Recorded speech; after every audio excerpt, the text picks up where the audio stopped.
एक minute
nước thì ta mới là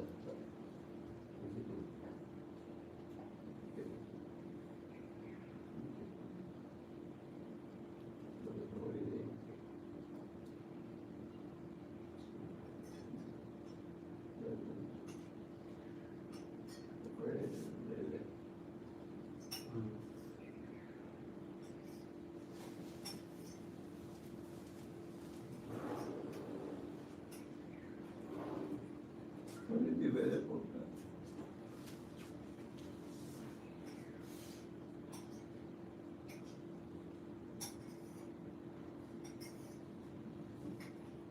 như vậy như mọi người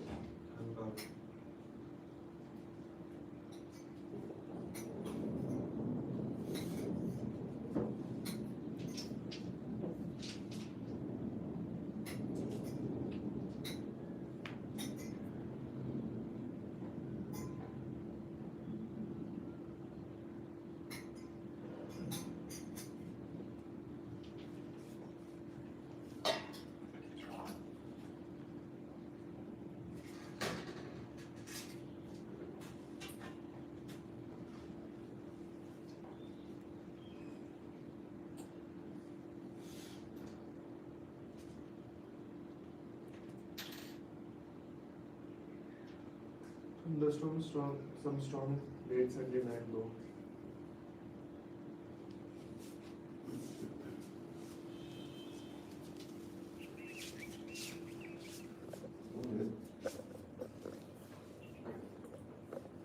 Morning with rain.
Full.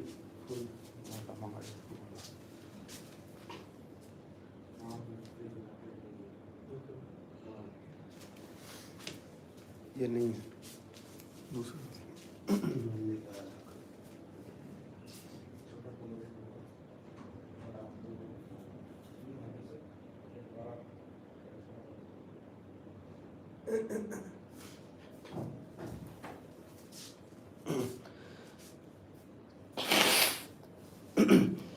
संसार दावा नललीढलोक त्राणाय कारुण्याघनाघनन्तम् प्राप्तस्य कल्याण गुणार्णवस्य वन्दे गुरु श्रीचरणारविन्दम्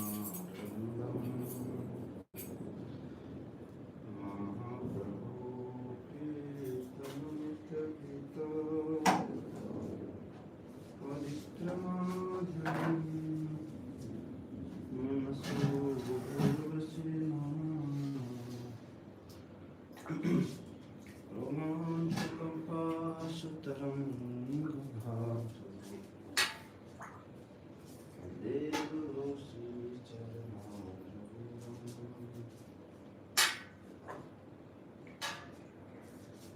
श्रीराधाराधननित्यनाना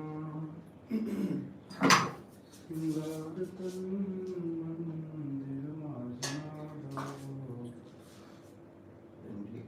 यत्तस्य भक्तांश्च निरन्तोऽपि वन्दे गुरु श्रीचरणारविन्दम् ततो भगवत्प्रसादो स्वादनतृप्तां प्रसन्नां कृपैव तीर्थेन भजता सदैव वन्दे गुरु श्रीचरणारविन्दम् श्रीराधिका माधव्योरपादा माधुर्यलीला गुणरूपनाम्नां प्रतीक्षणास्वादनलोलुपस्य वन्दे गुरु श्रीचरणारविन्दम् मुकुन्दयुग्मरतिर्विसिद्ध्ये यायालिभिर्युक्तिरपेक्षणीया तत्रादिदक्षा प्रतिवल्लभस्य वन्दे गुरु श्रीचरणारविन्दम् साक्षात् हरित्वेन समस्तशास्त्रे उक्तस्तथा भारत एव सद्भिः किन्तु प्रभो प्रिय एव तस्य वन्दे गुरो श्रीचरणारविन्दम्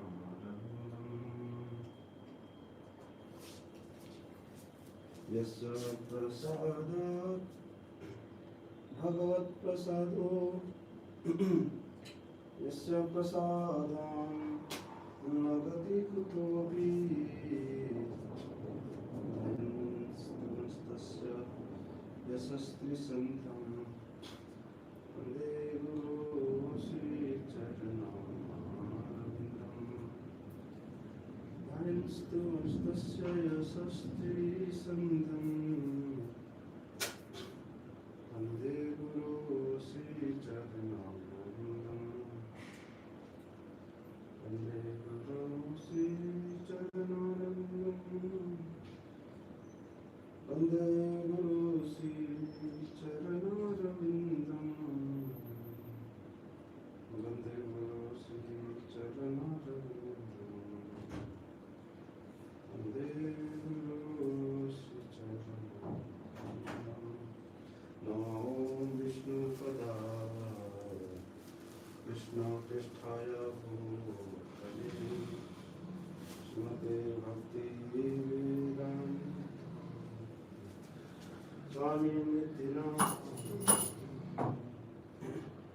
नमस्ते सरस्वती देवी गौरवाणी प्रचारिणे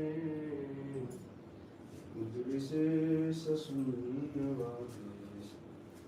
पाश्चात्यदेशतारिणे श्रीकृष्ण चैतन्य प्रभु नित्यानंद श्री अद्वैत गदाधर शिवासादि गौर भक्तवृंद श्री कृष्ण चैतन्य प्रभु नित्यानंद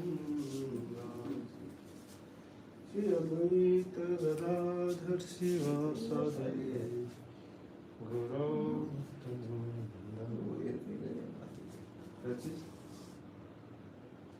ये पानी तुलसी का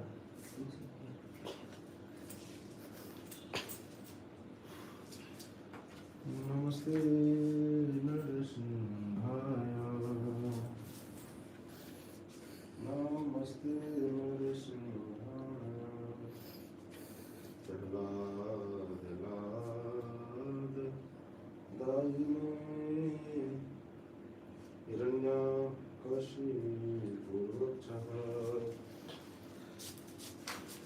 शिलाटङ्कनखालये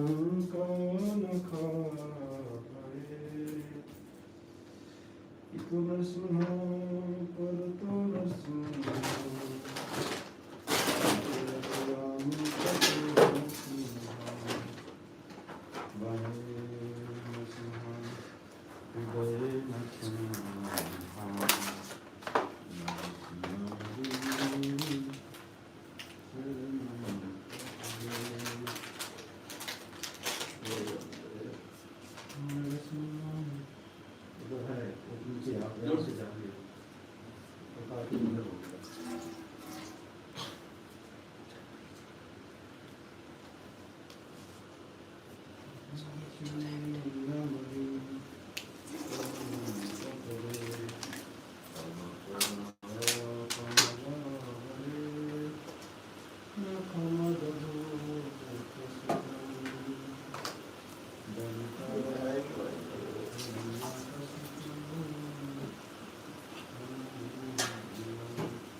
जय नरसिंहदेव प्रहलाद महाराज प्रहलाद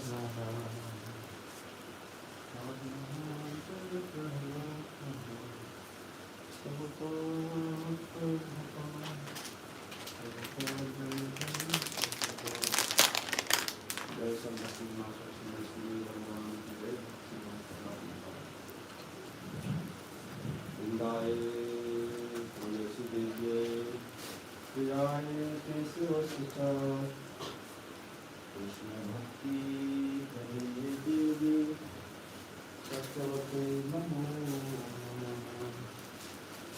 वृंदाय तुलसी देव्ये प्रियाय केशवसुताय भक्ति करे देवी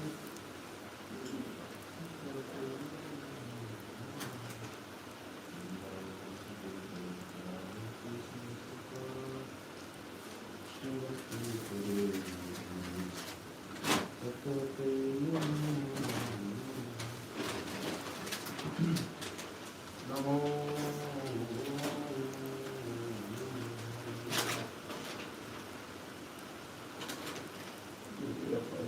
तुलसी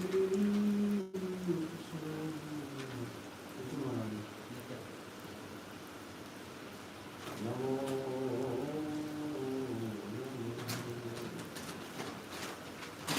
तुलसी Krishna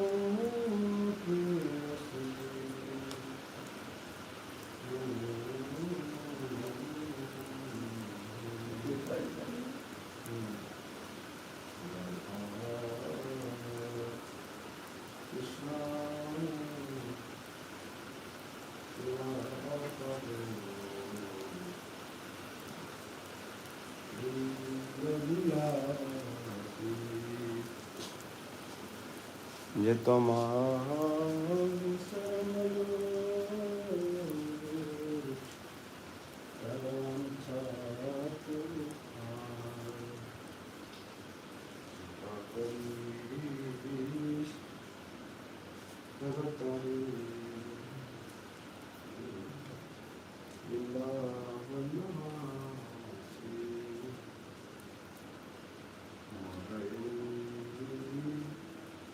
Vilas, Vilas Kundiri,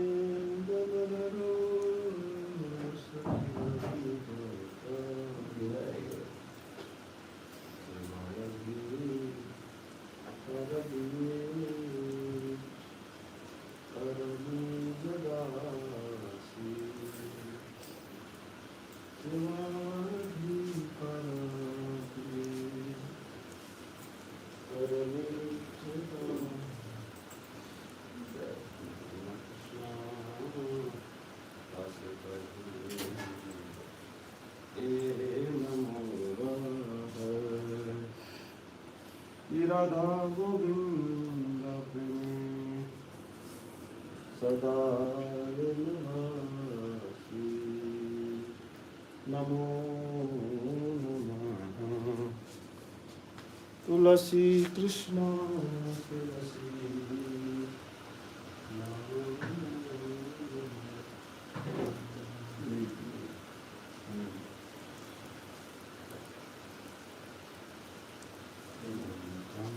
Papa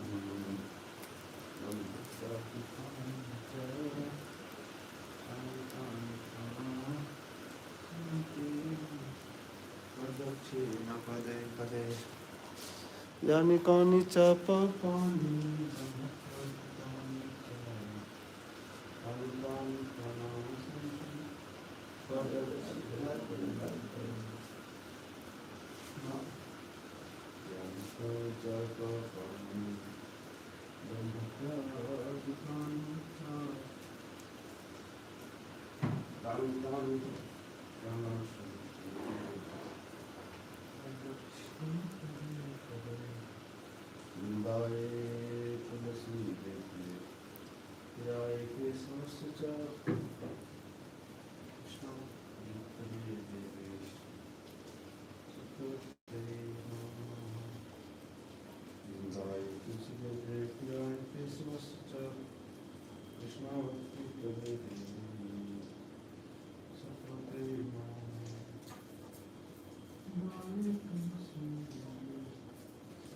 Vyayukesvasya cha Krishna Bhakti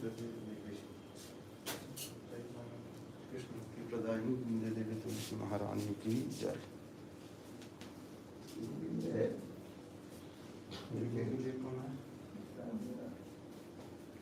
किताब है जो कल दो किताब मिला था Sukhdev Singh black and white में देखो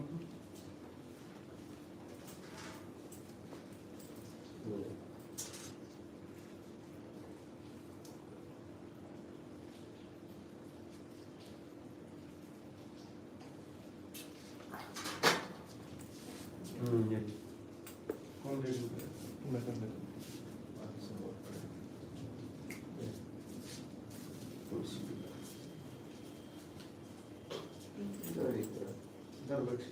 Yes.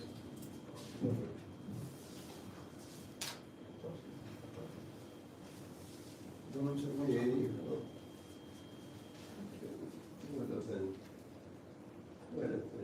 third difference.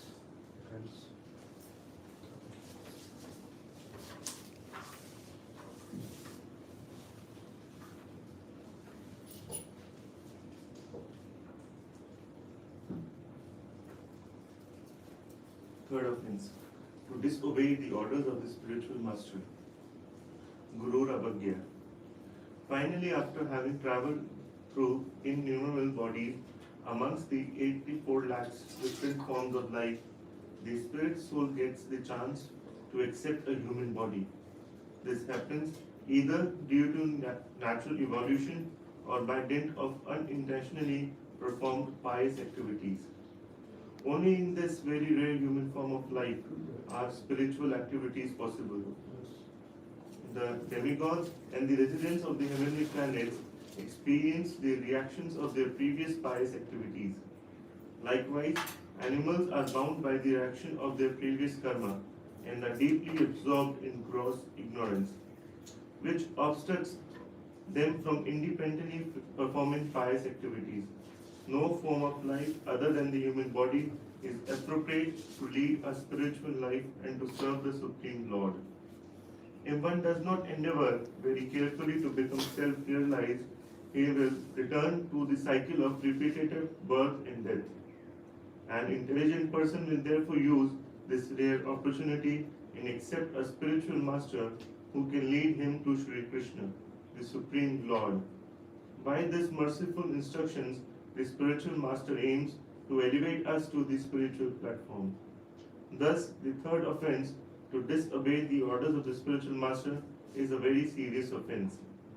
The Sri Harinam Chintamani begins the explanation of this offense by describing the characteristics of a bona fide spiritual master, thus enabling us to recognize such a person. Characteristics of a bona fide spiritual master. The qualified spiritual master is in control of his senses. His principal qualification is that he knows Krishna and understands the science of Krishna. Whether a Brahmana, a Shudra, or a householder, or a sannyasi, the determining factor is his ability to liberate the living entity from the cycle of birth and death. In the Srimad Bhagavatam, it is stated that a spiritual master is he who has realized the conclusions of the scriptures and can convey them to others. One who cannot deliver his dependents from the path of repetitive birth and death should never become a spiritual master. It is not enough to be a good speaker as long as one is not firmly fixed in spiritual life. He cannot be a spiritual master. This is illustrated by the following story. Once a mother went to a sadhu with her diabetic son. Although she had tried everything before, nobody could dissuade her son from eating sugar, thus hoping that the sadhu's word would impose weight upon her son. She asked for his help, but all the sadhu said was, "I cannot render this advice to your son. Come back in 1 week." After 1 week, the mother returned with her son, and the sadhu said very rigorously, "Do not eat sugar again, otherwise you will kill yourself." The boy answered, "If you say it, then I will immediately stop eating sugar." Amazed, the mother asked the sadhu, "Why didn't you say that a week ago?" "Well," replied the sadhu, "at that time I was eating sugar myself." We can see how important it is for a spiritual master to teach by example and to be a Brahmanishta, firmly situated in spiritual life. Otherwise, he cannot induce others to give up their material life and begin their spiritual life. 3 kinds of spiritual masters. There are 3 kinds of gurus. The Diksha Guru or initiating spiritual master gives the Krishna Mahamantra and the Gayatri Mantra. The Shiksha Guru gives the spiritual instructions. Both gurus should be regarded as equally important. One can accept many Shiksha Gurus simultaneously, but only one Diksha Guru, one initiating spiritual master, can be accepted. An example is found in Krishnadas Kaviraj Goswami, who at the end of each chapter of his Sri Chaitanya Charitamrita offer obeisances to several spiritual masters. Krishnadas Kaviraj Goswami received Diksha from one spiritual master, but he received instructions from several Shiksha Gurus. The third kind of Guru is very special. The founder Acharya within a Sampradaya is a spiritual master who has formulated fundamental directions or who has re-standard and explained the Sampradaya by establishing a specific spiritual movement. Therefore, he is regarded the most important Shiksha Guru of the whole Sampradaya. Even for the succeeding generations, Srila Prabhupada is such a founder Acharya. The unique position of this founder Acharya is explained in Sri Harinam Chintamani as follows. A devotee must understand that the previous Acharya, the original spiritual master of the Sampradaya, is the Shiksha Guru, and only his teachings are to be accepted and not those of any other scholar or teacher. The teachings left by the founder Acharya of the Sampradaya are to be specially honored. He is to be respected as the crown jewel of all spiritual masters.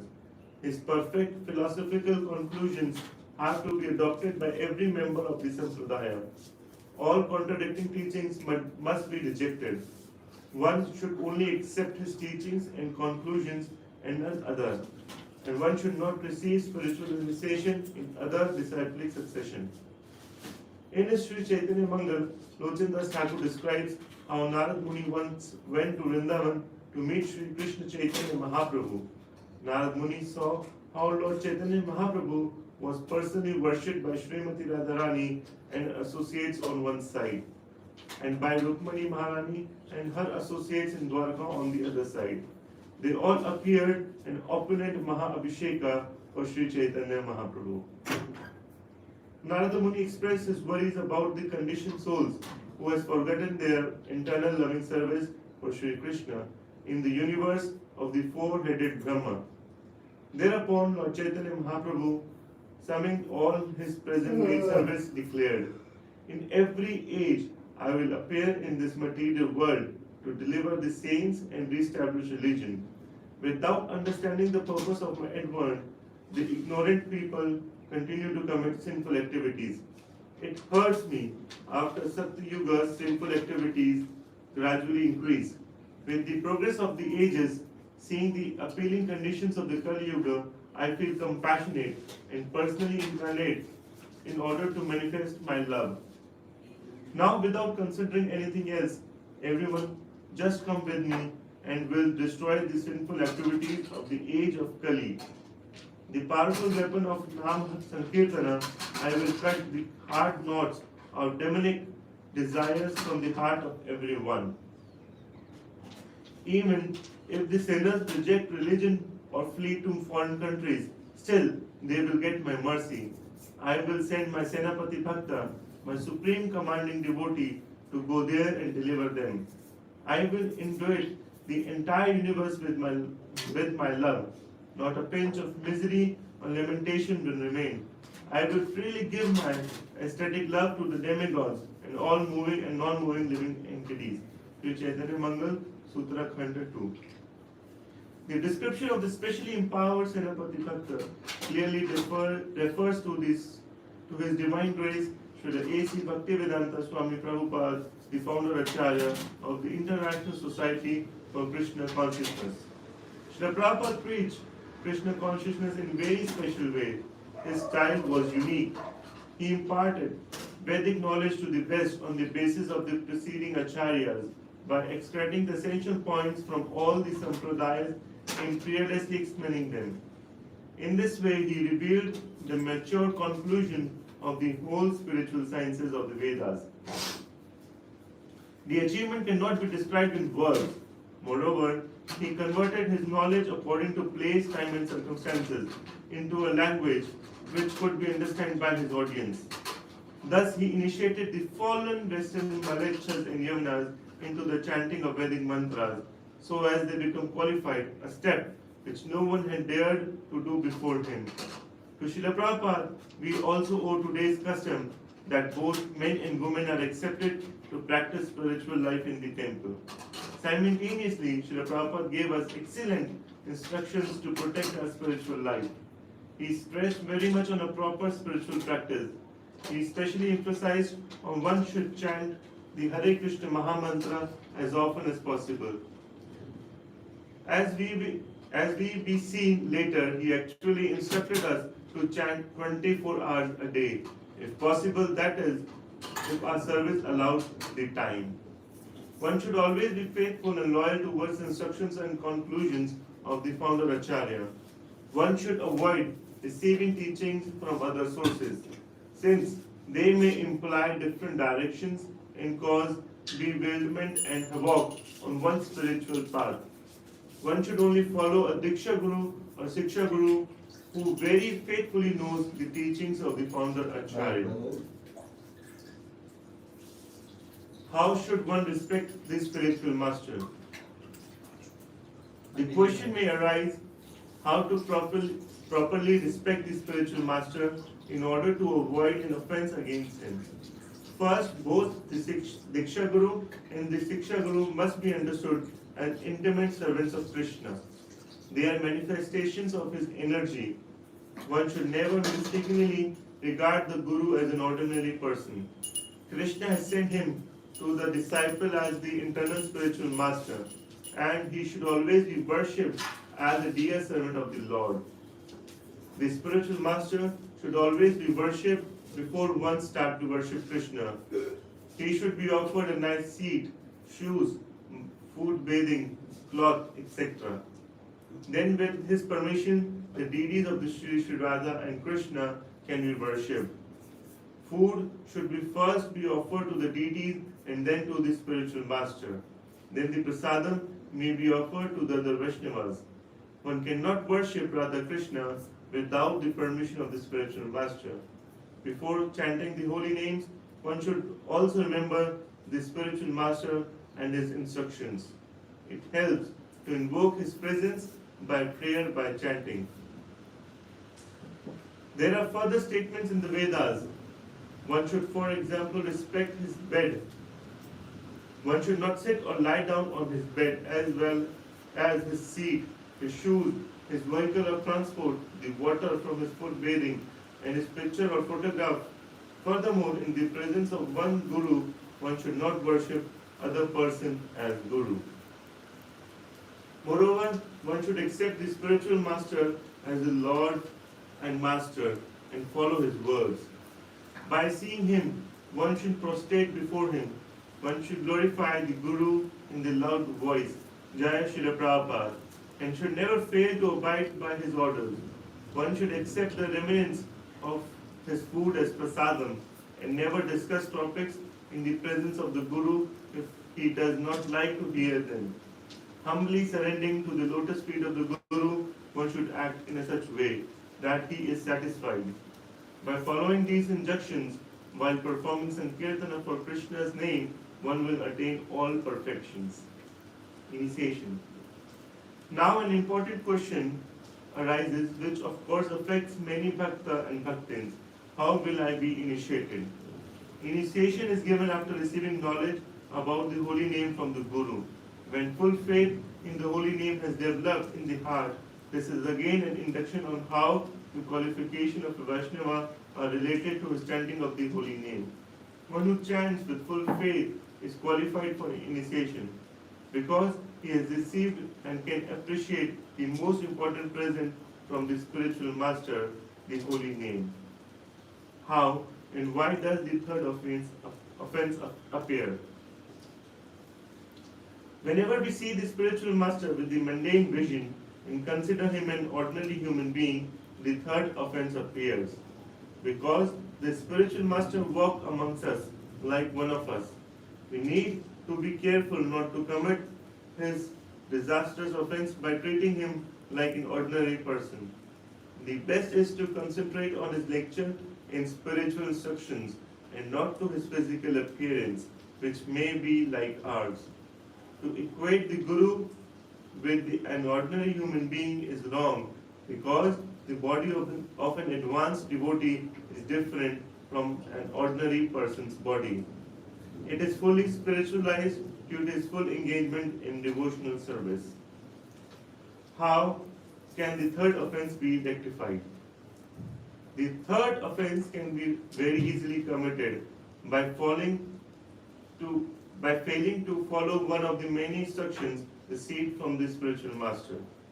If one has rejected or disrespected a bona fide Nama Diksha Guru because of bad company or contact with nonsensical literature, one should immediately give up such unfavorable company and literature and depending piteously fall at the Guru's lotus feet. Since the Guru is very merciful, he will re-establish a fallen disciple in his former position by continuing to chant. The disciple will attain prema, pure love of God. This is the wonderful feature of the third offense. While approaching the bona fide spiritual master, one can always count on his mercy. Of course, one should endeavor to extinguish the causes of one's disrespect, and commit his offense again and again. This is strongly emphasized by Narada Muni. One must conquer the modes of passion and ignorance by developing the mode of goodness, and then one must become detached from the mode of goodness by promoting oneself to the platform of Shuddha Sattva. All this can be automatically done if one engages in the service of the spiritual master with faith and devotion. In this way, one can conquer the effulgence of the modes of nature. The King Yudhishthira in Srimad Bhagavatam 7.15.25. Even if the heart is filled with passion and ignorance, and one repeatedly undergoes difficulties in his spiritual life, one is promoted to the platform of goodness just by worshipping the spiritual master. Thus, one can completely conquer effulgence of the modes. What is greatest offense? A devotee once asked Srila Prabhupada, who answered, the first offense is if you accept Guru and again disobey him, then what is your position? You are not a gentleman. You promise before Guru, before Krishna, before the fire that I shall obey your order, I shall execute this. And again you do not do this. Then you are not even a gentleman. What to speak about being a devotee? This is common sense. Lecture from 11 February 75.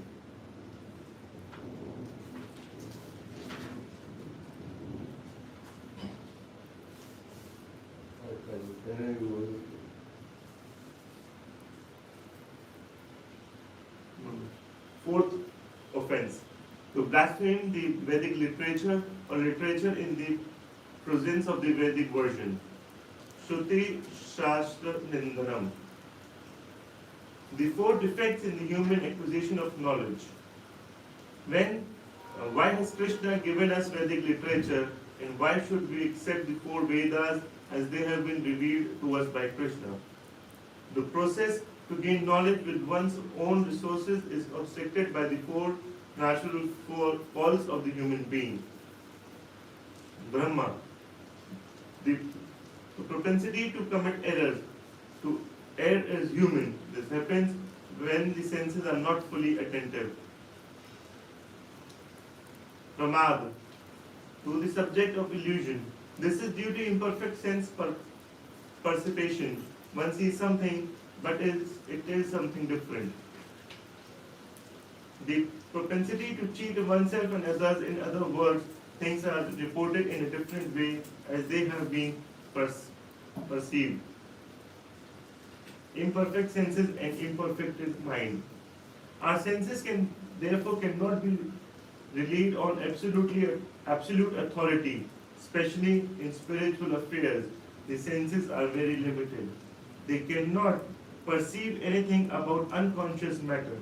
Without Krishna's help, the spiritual platform would be completely inaccessible. Therefore, Krishna gave us the four Vedas, which are beyond the four faults of our senses. They enable us to proceed towards the spiritual goal. Thus, through the Vedas, ignorance is extinguished and transcendence is revealed. The teachings of the Vedas. The contents of Vedic philosophy may be summed up in the following 9 points. There is only one Supreme Lord. Second, the Lord is omnipotent, equipped with all energies.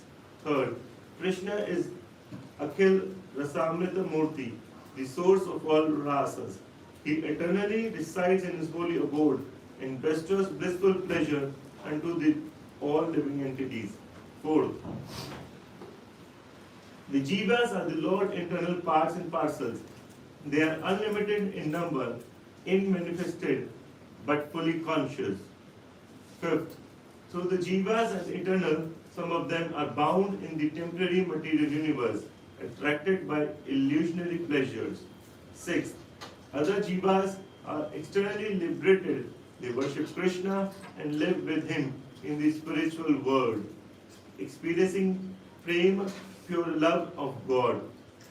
Seventh, Krishnas exist with all his potencies, the material energy, the jiva energy, and the energies of the spiritual world. He exists with his transcendental form, his name, his qualities, his leelas, and his simultaneously one and different from everything. Achintya Abheda Bheda Tattva. This is possible by Krishna's unlimited power. The living entity who understands the principle of Achintya Bheda Bheda Tattva recognizes himself as an internal servant of Krishna and knows that he is like a being, a spark of this original sun, Sri Krishna, simultaneously one in quality but different in quantity. 8. The Vedic spiritual, the Vedas describe the ninefold process of devotional service, sadhana bhakti, which is subdivided into Vedic bhakti, devotional service, following the rules and regulations, and Raganuga bhakti, spontaneously loving service. These 9 processes and the devotees who perform them perfectly are as follows. Shravanam, hearing Parishit Maharaj. Kirtanam, chanting Shukadeva Goswami. Smaranam, remembering Prahlad Maharaj. Padasevanam, serving the lotus of the feet of the Lord, Lakshmi Devi. Archanam, worshipping the deity, Prithu Maharaj. Mandanam, offering prayers, Akrura. Dasyam, becoming a servant of the Lord, Hanuman. Sakhyam, becoming a friend of the Lord, Arjuna. Atma Nivedana, complete surrender to the Lord, Bali Maharaj. The perfect example of a devotee who impeccably performed all 9 processes is Maharaj Ambarisha. The first 7 of these 9 processes belong to Vedic Bhakti. They establish Sambandha Jnana. The last 2, Sakhyam and Atma Nivedan, are performed in Raganuga Bhakti and explain Abhidaya and Prayojana. The most important process in devotional service is chanting Hare Krishna. 9. The ultimate goal and the original position by the jiva is to be situated in bhakti or prema, pure love of God. By engaging in pure devotional service, the living entity will attract the mercy of Sri Krishna and thus attain the stage of Krishna prema. Pure devotional service is characterized by the eagerness of a devotee to always serve Krishna in a favorable attitude. Without being satisfied by anything else, he is constantly endeavoring to increase the living devotion. Pure devotional service is free from the desire of protective activities or empirical knowledge. The Vedas recommended the cultivation of devotional service by taking complete shelter of the holy name. These 9 items are based on the Vedas, which are considered to be the source of all true knowledge. Why it is an offense to blaspheme the Vedas? The question may raise how this offense is related to the chanting of the holy name. बारिश हो रही है, The बारिश answer is that Vedas India में emphasize the chanting of the Lord's name as means to attain the supreme personality of Godhead. Even the greatest personalities in the spiritual sky are always engaged in chanting the holy names. Since the Vedas consider the chanting of the holy names as the most important process, it is great offense to criticize the Vedas because then the holy name is criticized as well. How should the Vedic conclusion be applied? The sum total of the sum total of all Vedic conclusions result in pure devotional service, by which the living entity attains pure love of God. Whenever the principal teachings of the Vedas can be applied, it would be wrong to use secondary teachings instead. From the beginning to end, the Vedas emphasize the importance of the holy name. By chanting the holy name, the living entity attains the supreme spiritual realm. Because these pure devotees who always seek the shelter of the holy name, the complete Vedic knowledge is revealed to them and they attain pure love of Krishna step by step. How one can How can the fourth offense be rectified? If one blasphemes the Vedic spiritual by mistake, one should openly repent and offer obeisances to the spiritual scriptures. With great respect, one should offer flowers and tulsi leaf to the Srimad Bhagavatam and the other Vedic literature. Because the Srimad Bhagavatam contains the essence of the Vedas, it is an incarnation of Krishna and will bestow unlimited mercy upon the sincerely repentant offender. One should develop full faith that his life will be successful if he follows the scriptures and describes the glories of Sri Bhagwan, the Supreme Personality of Godhead. This advice is given in Srimad Bhagavatam itself. The Bhagavad Gita also stresses the importance of following these scriptures. He who discards spiritual injunctions and acts according to his own whims attains neither perfection nor happiness, nor the supreme destination. One should therefore understand what is the duty and what is not the duty by the regulations of the scriptures. Knowing such rules and regulations, one should act so that he may be gradually be elevated. Bhagavatam 16.23-24. In conclusion, we should follow the scriptures which describe the glory of the Supreme Personality of Godhead. At the same time, the Srimad Bhagavatam reminds us to avoid blaspheming other religious scriptures such as Bible, the Quran, or the Talmud by giving a good example. Just as the honeybee takes nectar from all flowers, big and small, an intelligent human being should take the essence from all religious scriptures. Fifth offense.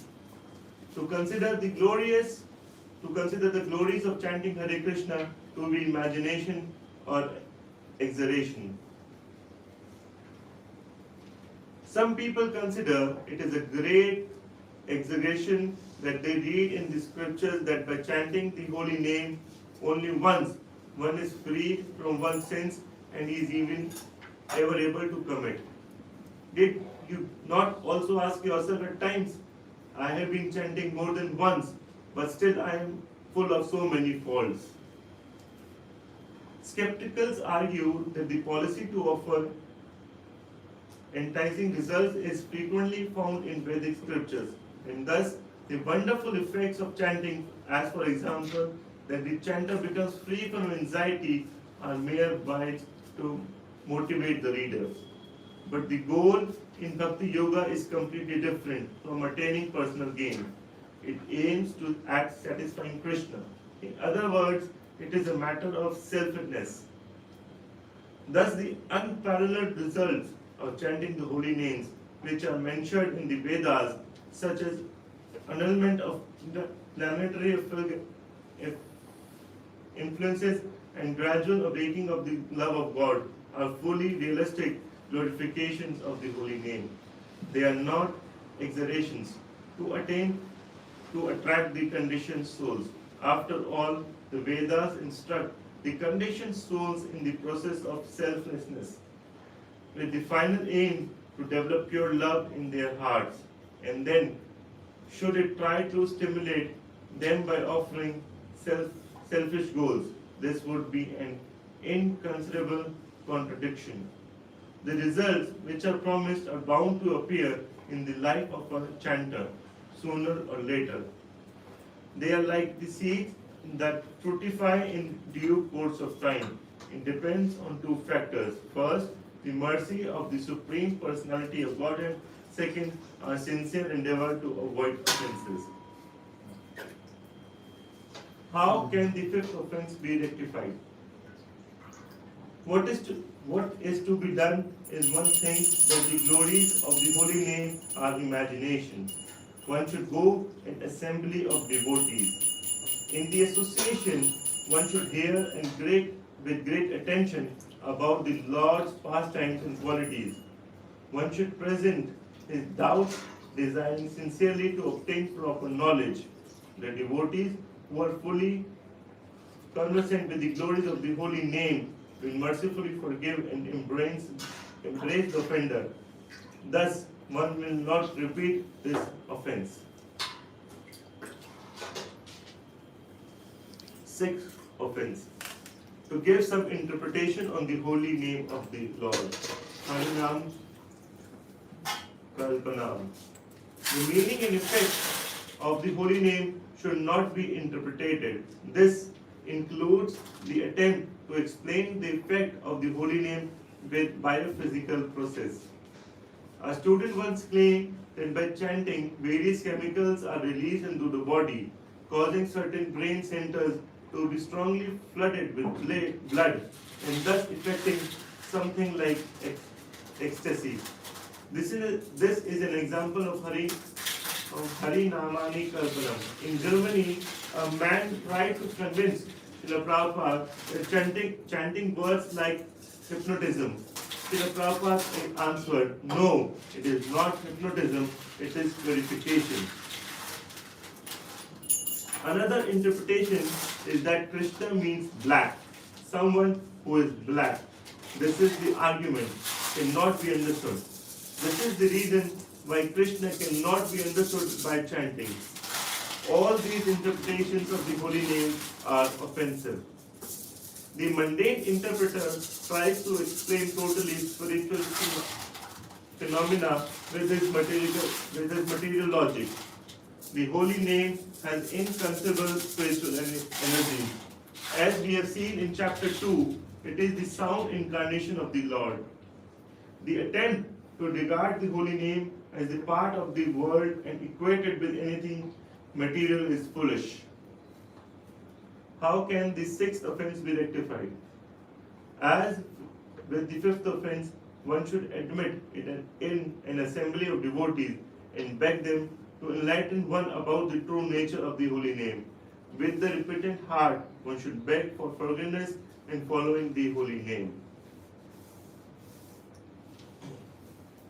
Seventh, to commit sinful activities on the strength of the holy name. In order to get a better understanding of this extremely severe offense, it is necessary to analyze the concept of sin.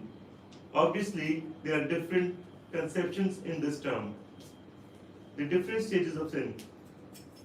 According to the Vedas, every sin has three stages. First, ignorance. Second, the desire to commit a sin. And third, the sinful act in itself. It is very important for a devotee to remove the cause of the sin in ignorance to make further progress on the spiritual path. To this end, it is important to obtain spiritual knowledge. As long as a devotee is dwelling on the intermediate stage between sinful life and pure life, he will keep a certain relationship to his past sins. Some neophytes in the spiritual path vividly remember their past sinful lives.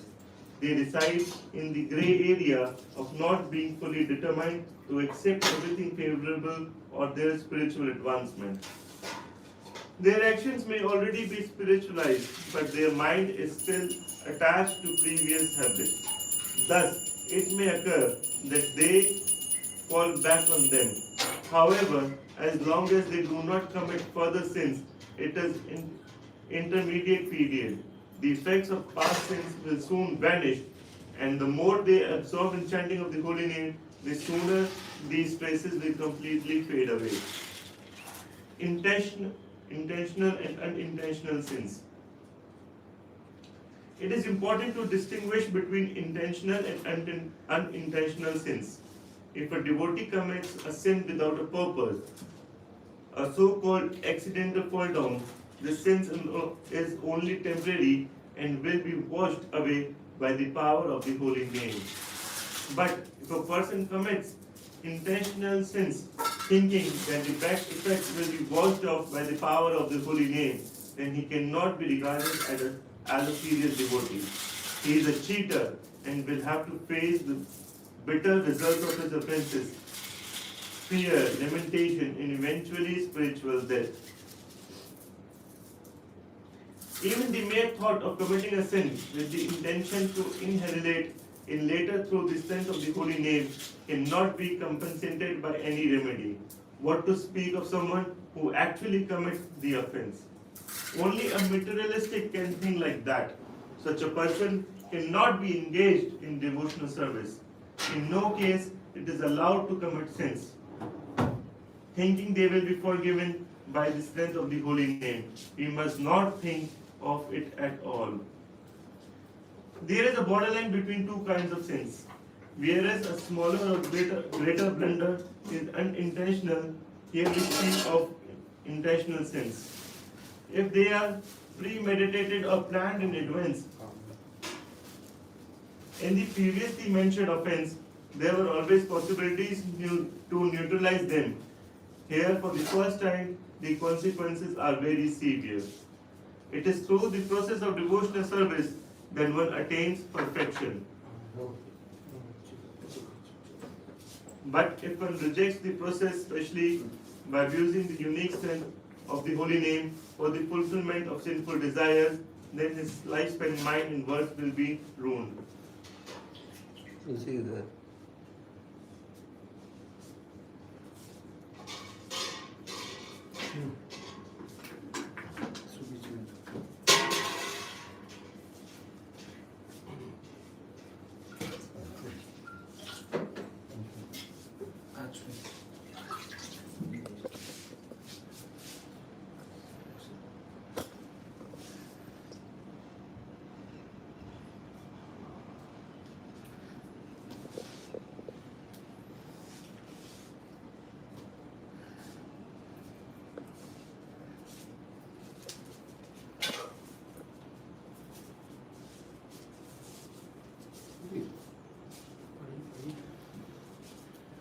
No one should think himself to be in inequitable position due to his standing and being situated in spiritual life. These thoughts and their succeeding actions have disastrous effects. A neophyte may consider himself to be in specially privileged situation as he lives now in Krishna consciousness. He may think that now being protected by the power of devotional service, he can do what is his mind and senses dedicate to him. This is I am saved syndrome. As long as one is on the stage of Namabhas, he has to beware of his offense. If we are in bad association, we are likely to return to our old habits. For example, many devotees were previously great lovers of rock and roll music. After some time in Krishna consciousness, they may hear the Rolling Stones again and get into the circles when they used to go before the spiritual life. Thus, it may be happened and they attend a concert of the Stones, cultivating the company of their former friends, and again they are entangled in spiritual life. Therefore, it is very dangerous to cultivate bad association. In this way, one should be very vigilant on the outlook for possible danger. One should be careful of feeling safe in one position as a Vaishnava who chants Hare Krishna and gradually commits sins.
someone who deserves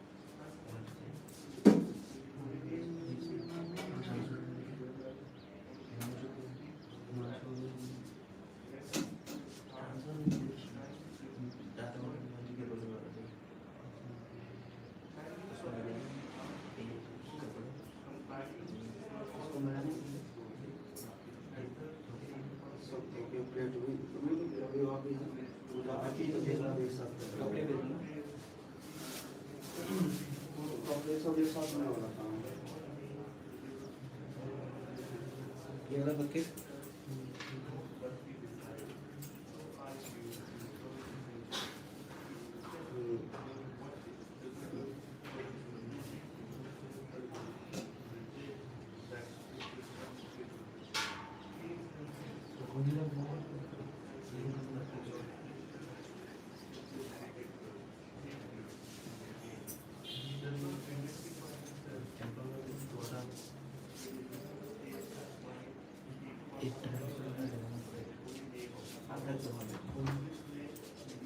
ऊपर रखना नीचे जाके how can saving offense be rectified?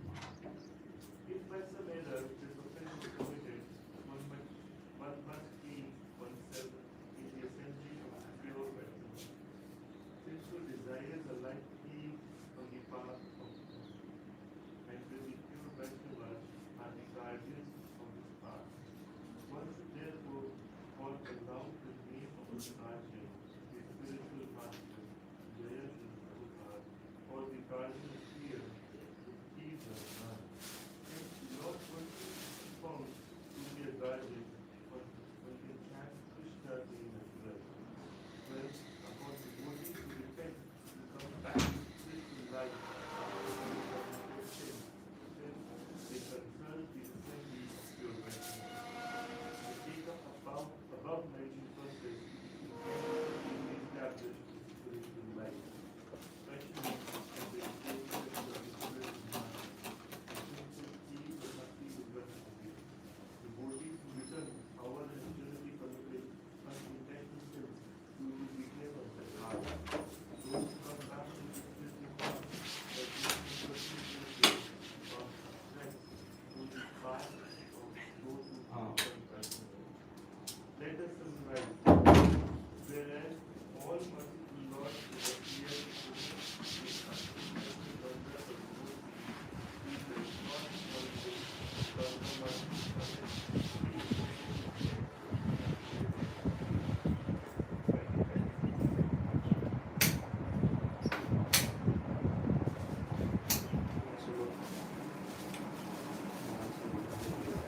but in category uncommunicated state matters discussion. It qualifies work for initiation. Practice before initiation leads to initiation, and then the spiritual life really starts.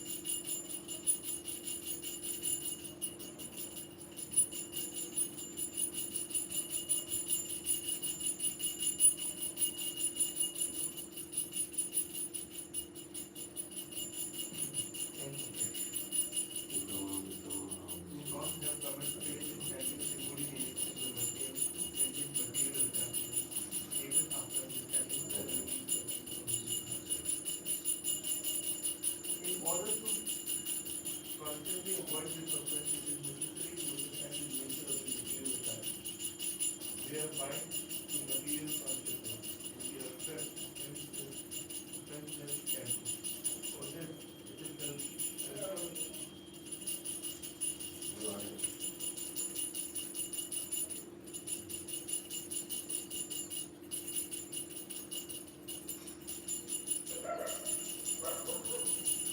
for this, it is helpful to study the mentality of a materially attached person. Because its intelligence is covered by all the rules, a person's material mentality takes the concept of I and I, which means I am a farmer, I am a vegetable, I am a musician, or I am a in other words, it enters the doer. Use the word as a property and consider himself the creator of destiny and employer of the destiny. He thinks himself through his own protector and sustainer. This is this is my position, whether my wife, even my brothers and sons in the purpose. Thus he is fully convinced of the evil and is not protected from his own thoughts. Such masters are very proud of their knowledge. They consider themselves to be the Lord and the Master. Amen.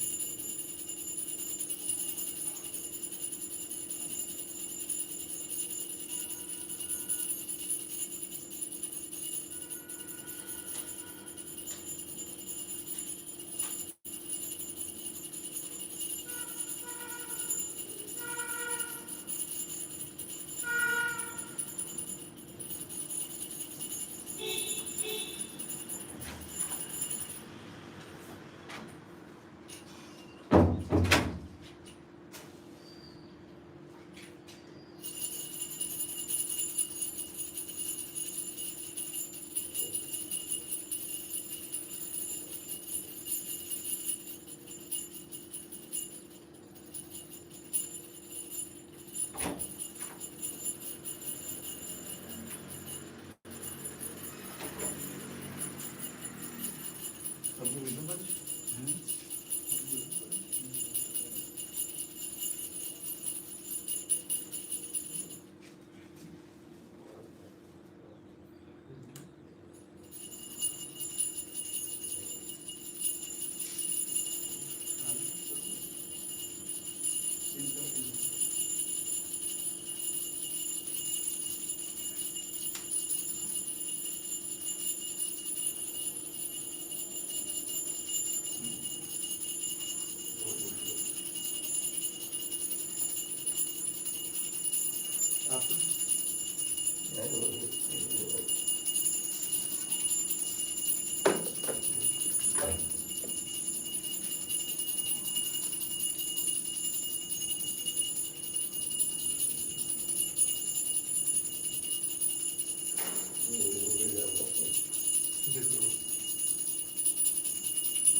Late. Cinema विश्वास लगता है हाँ ये सब इधर से